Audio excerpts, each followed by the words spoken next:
Okay. So let's talk about personality disorders.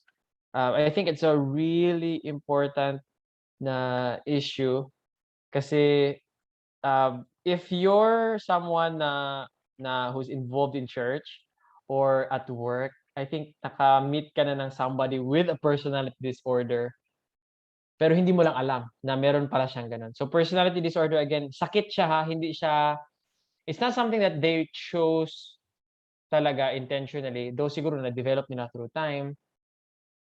Pero these are people na I think we have to understand, and we have to be parang tayo yung mag-effort pa to really understand them so that we can really show them, Christ-like love. So ang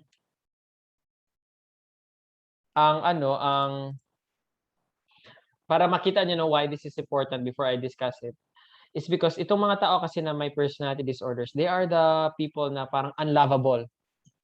There's something weird about them. And some of them are very dangerous. Some of them they beat their wives 'no, and so parang binubugbog po talaga nila yung asawa nila or yung boyfriend, girlfriend nila gano'n. They are the people na hardest to love. Pero I think it's really true na yung bang the people who are hardest to love are the ones who need love the most. And so it's very difficult to deal with these people or to just, talk with these people kasi dahil nga sa kanilang personality.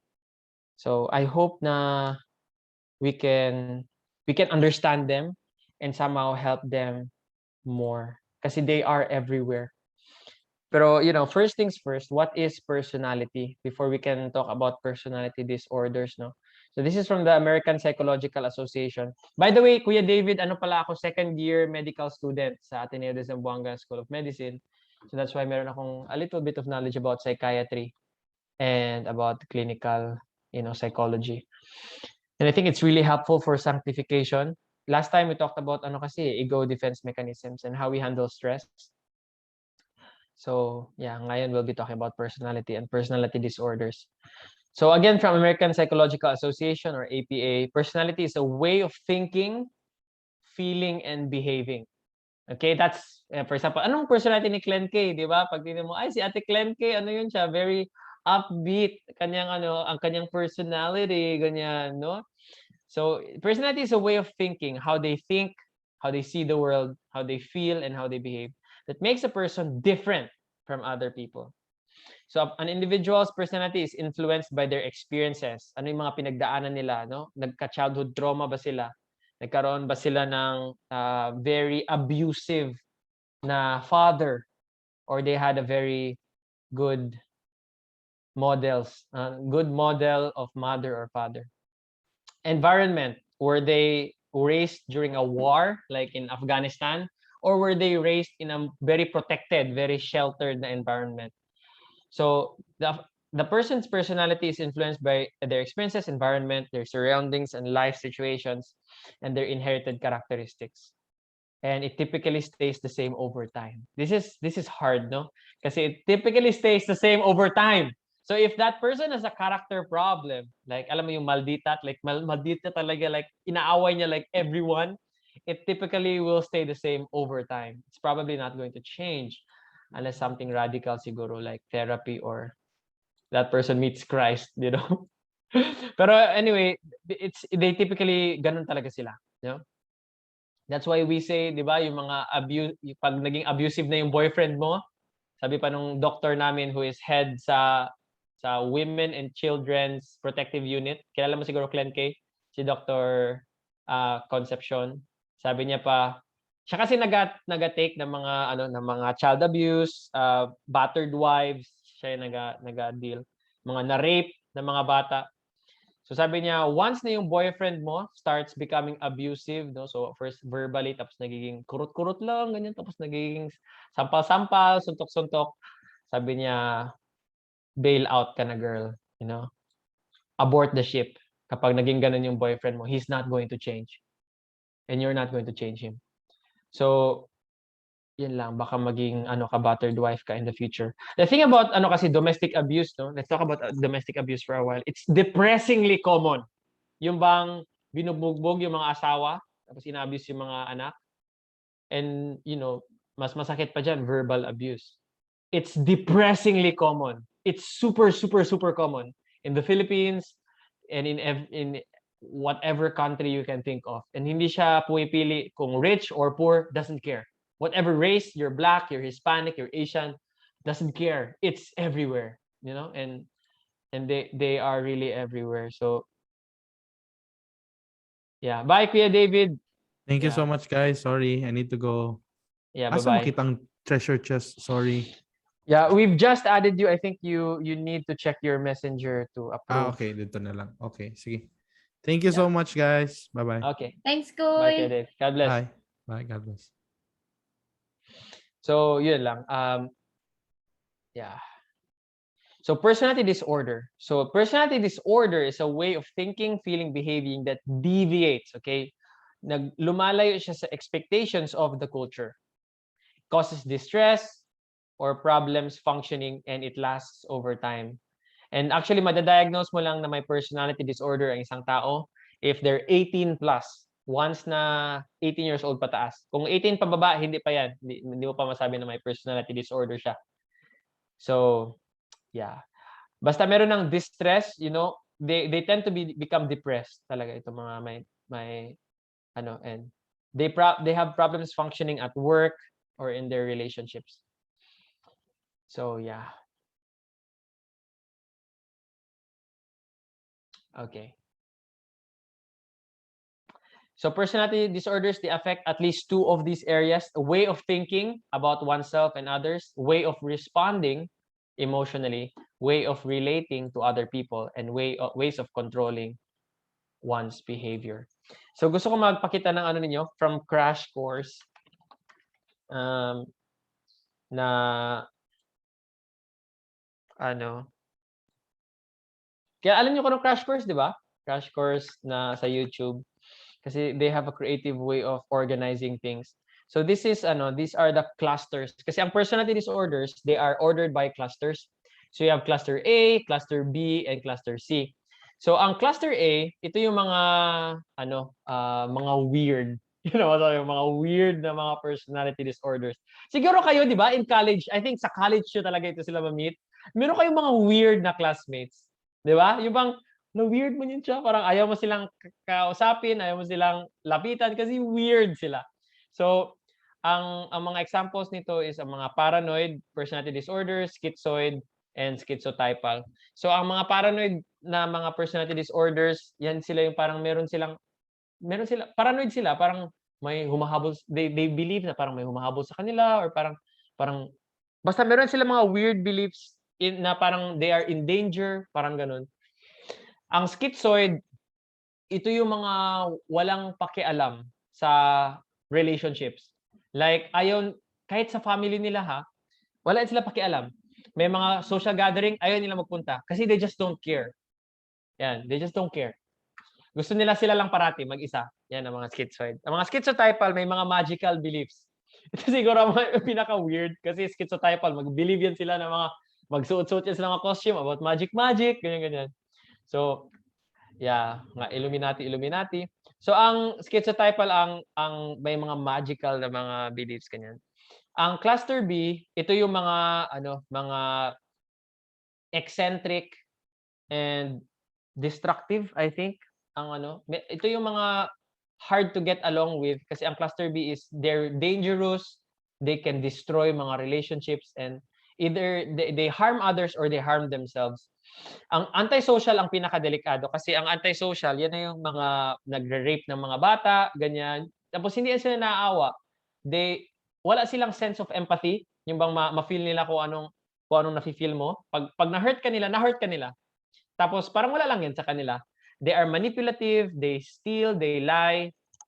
Ganyan, mga antisocial.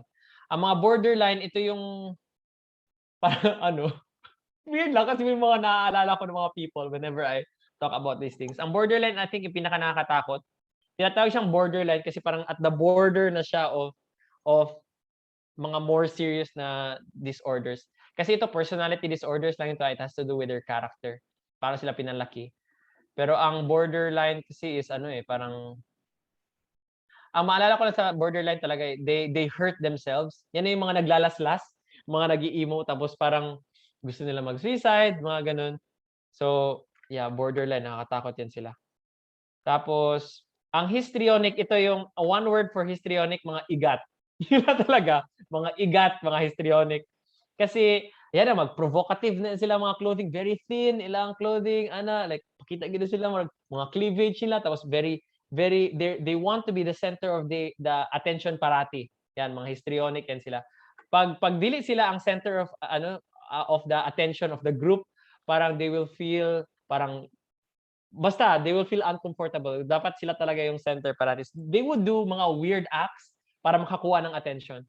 So ang psychopathology doon yan, parang the wrong thing about them is that they interpret admiration and attention as love. Inside, they are really longing for love, pero the way they interpret it is dapat you need to notice me. You need to tapos very shifting ang emotions nila, and they will not take responsibility for their actions. So very shifting. Parang happy talaga sila, tapos sad, tapos very tawag nila labile emotions. So always paiba ng paiba. So ang naman, narcissistic ang pinaka nakakainis. So ang narcissistic, they're very self-centered. Yung bang they expect you na you would always comply with their expectations, and they really require to be admired for their mga achievements.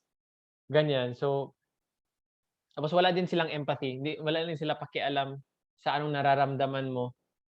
Tapos yun, very self-centered sila. Yung mga narcissistic. Tapos mababaw talaga yung tingin nila sa iba. Lumabas ito sa exam namin, yung mga narcissistic, sabi niya, ang exam sa exam namin sa med, sabi doon, you have a patient diagnosed with narcissistic personality disorder. Tapos ikaw, medical student ka. Pagpasok mo, ang sinabi, tapos kailangan mo siya i-examine. So, kailangan mo i-ask questions, tapos i-check mo yung body niya. Tapos sabi niya sa'yo, ay, hindi ako magpa-check up sa'yo, medical student ka lang. Tapos, what would you do? So, A, B, C, D. May ganun. So, ganun yan sila, mga narcissistic personality disorder. So, ang naman, cluster C is avoidant. Ito parang may friend talaga ako na ganito, and na sobrang hirap niya i-deal kasi na-hurt ko talaga siya, like super na-offend siya sa sinabi ko. So, ang avoidant kasi, yan sila they are very sensitive sa criticism. Yung bang magsabi ka ng something na parang wala lang sa'yo, pero sa kanila hurt talaga yun sila. Like, parang you really destroy them. Ganun ba? So, super yan sila ma-offend. Tapos, ayaw nila magpunta sa gusto nila magka-make friends, pero ayaw nila pumunta sa mga social gathering kasi they fear na they will be shamed, they will be embarrassed. Ganyan, they are people pleasers. Ganyan yan sila, mga avoidant. So sobrang liit ng tingin nila sa sarili nila. Ayan. Yung dependent naman na personality disorder is parang mga dependent. Yung bang hindi sila maka-decide unless bigyan mo sila ng assurance. Tapos very clingy yan sila, mga dependent. Parang hindi sila makagalaw unless meron talaga always mag-reassure sa kanila. So they're always anxious, always parang paralyzed sila kung wala yung parang nila, mother or father or yung parang significant other nila. Itong obsessive compulsive personality disorder, very ito sila. Hindi sila OCD, pero parang papunta sila doon. Ganun. So they're very inflexible. Yung bang ayaw nila mag-adjust kung ito lang talaga, tapos parang hindi sila basta-basta flexible. Yun lang. Kung anong gusto nila, yan lang talaga. Tapos basta they want to do things yung way nila of doing things. So again guys, yung thing about these personality disorders, meron talaga itong criteria. Hindi mo pwedeng sabihin, yan siya, yan siya, narcy. Yan siya, yan, depende. Ito paranoid. Huwag ka maganon kaagad, no? Parang i-label mo kaagad. Kasi meron talaga siyang specific criteria na kailangan mong i-meet before mo ito masabi. Pero ang ko lang talaga is, yun lang, pag makamit ka man ng taon with this, let's be people who will understand them, no? And kasi may specific talaga na approaches na talagang yun lang talaga ang mag-work with them. So, say for example, itong avoidant, nagka-problema kasi ako recently with this avoidant. So I was so bothered, kinontak ko si Pastor PJ. So sa mga nakaabot pa kay Pastor PJ, yan siya, doctorate in Christian counseling. dissertation na lang kulang niya, pero basically ganun, doctorate in Christian counseling. Tapos siya yung discipler ko before. So kaya na-deal din yung mga inner demons ko and mga personality problems. Pero I contacted him dahil dito sa avoidant personality disorders. Tapos nagbigay talaga si Pastor PJ sa akin ng really good advice on how to deal with them. Sabi niya, when approaching mga people with avoidant, dapat wag mo sila ibomba ng questions. Kasi they will feel nga murag ginatuok bitaw nimo sila. So, dapat hinay-hinay radyo ka. Then you talk about things that they are interested in. You have to establish, pang friendship and trust with them first before ka mag. So, dapat hinay-hinay jud ka kay all the more sila mo withdraw, no? Pag once nga bombahan nimo sila questions. So, yeah, natagam jud ko ato like as in. Yeah, so pero again, wait lang. Pero again, not everyone you meet is avoidant. So there are people na nice na bombahan mo sila questions kay maganahan sila na po yung mga people nga dapat careful jud ka. So kana lang. Pray good when we interact with people, especially at church, no? Especially at church. Unsa kay? Unsa imong question?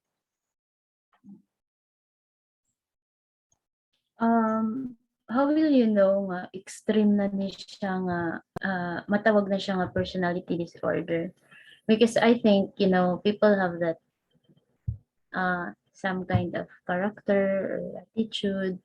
So, what level or what are the points ba na makaingon ka, oh, you need help? Because in our culture, sa Pinoy, we like, nandiyo kayo problema, and we do not really like call for help. We only tell people na, you have to like fix yourself. Tigid batasan, pagpuyo, change yourself. It's something I'm not diretso. So, what's the point na, you have to, for the parent, at least. Yeah, that's a very important question, Kay, because again, these problems are ego-syntonic. No? Very char na word. Pero ano yung ibig sabihin ng ego-syntonic? Basically, ego, self, no, syntonic, parang they are just one with themselves. These personality disorders is, yung mga may tao na may personality disorders, they will not acknowledge na meron silang problem. So, they are not even aware na may problem sila. So, for example, ang mga narcissistic, no? Marami na talaga silang mali na ginagawa. Pero, it's always your fault. Dili na sila mo angkon nga sala to nila. They will not take the blame. They will blame you. Bisag klaro na good sa tanan nga sala to nila, they will blame you. Kasi nga, again, dili na, murag, this is who I am. Murag nga na ilang perspective, ana ba? So, most likely, if naabitaw personality problem imong friend, dili na siya mo seek og help. Ang mag-seek og help, ang mga people around that person who knows nga na siya problem. So, usually nga na, diba, like for example, mga antisocial, everybody knows nga na is something wrong with this person, pero that person doesn't know it. So, when do you say na it's a disorder or it's a disease? So, balik ta sa definition, which we just showed kaganina, di ba? What is the definition of a personality disorder? Again, di ba, it's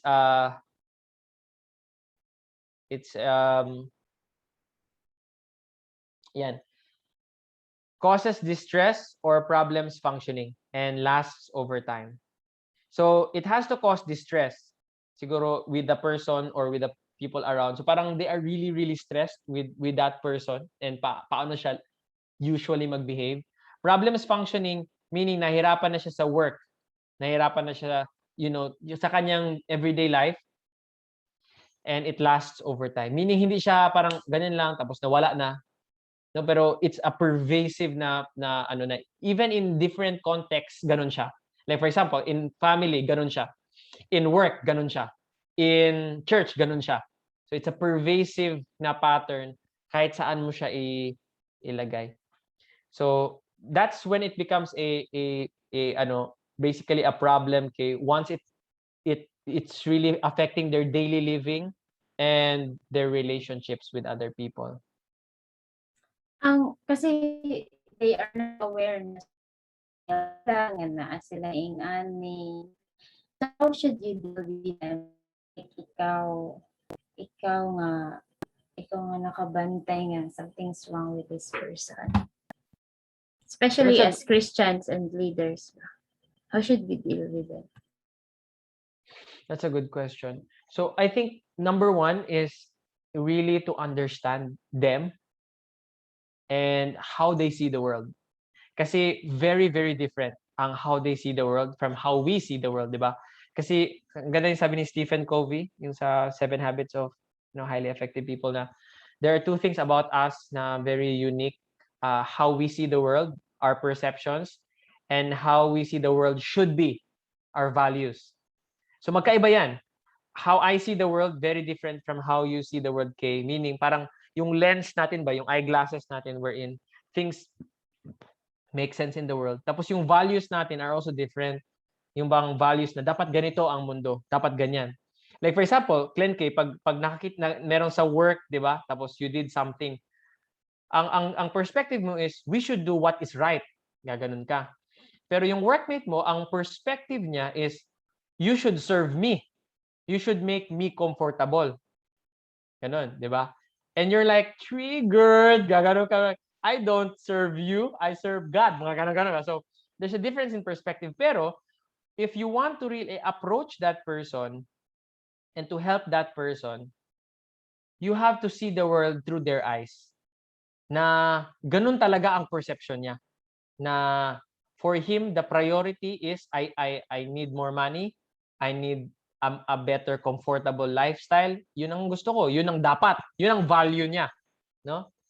So, once na magets mo yun, you can now treat the problem more, more systematically and more organized.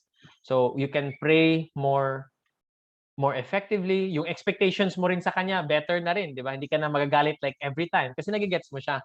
Ganyan pala talaga siya. And you can listen more and establish friendship and relationship so that kapag na-build mo na yung trust mo with that person, siguro slowly, you can share and baka mas magiging open din siya sa perspective mo or opinions towards him or her. So I think yun, number one talaga is understanding them, where they came from. Kasi again, naging ganyan yun sila.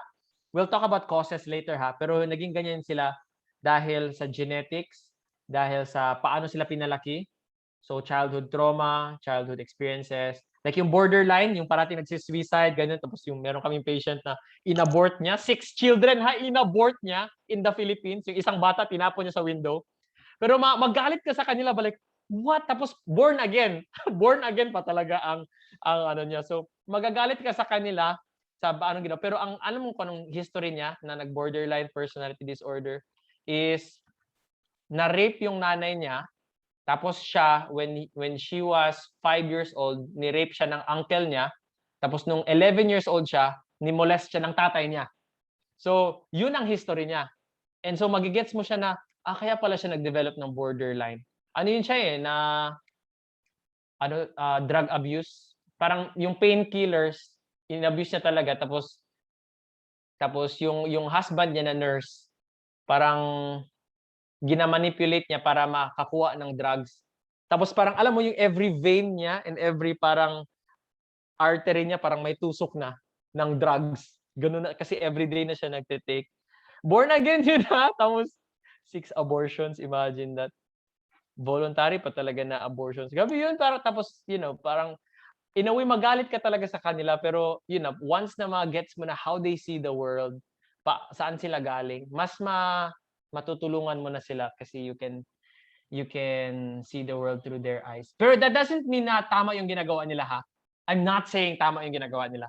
Pero somehow you can understand why they're doing it and how you can help them. Yeah.